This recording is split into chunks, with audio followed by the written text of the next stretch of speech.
আসসালামু আলাইকুম। দূরে এবং কি কাছে যে যেখান থেকে আমাদের ভিডিও দেখতেছেন সবাইকে জানাই আন্তরিক শুভেচ্ছা অভিনন্দন।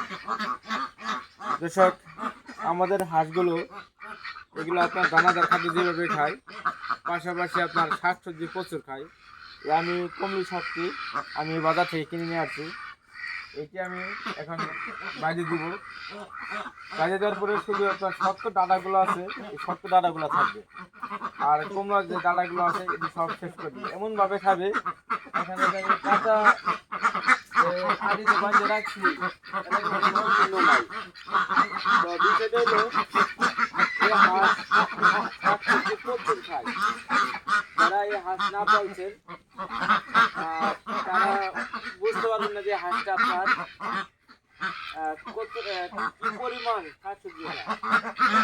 যারা ছাড়ে দিয়ে পাবেন তাদের জন্য আরো ভালো।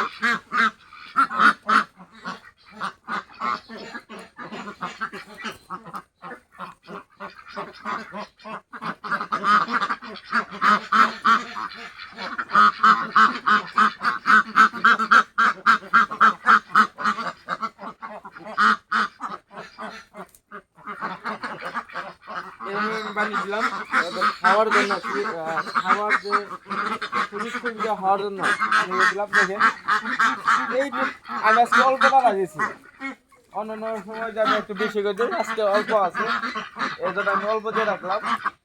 এমনভাবে খাবে পাতা রাখছিলাম আমি নিজে জানি না পাবো। তাতে দিলে আপনার মাল্টিভিটামিন যে ঘাটতিটা আপনার এখান থেকে পূরণ হবে। পাশাপাশি মুখের রুচিটা ভালো থাকবে, পায়খানাটা ঠিক থাকবে।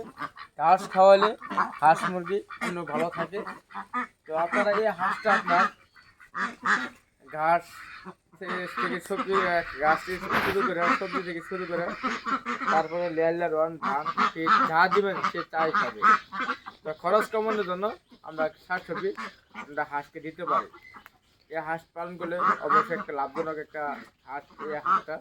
তো আপনারা যে কোনো স্থান থেকে আমাদের কাছ থেকে বাচ্চা আছে, বাচ্চা নিতে হবে। ধন্যবাদ সবাইকে। আসসালামু আলাইকুম।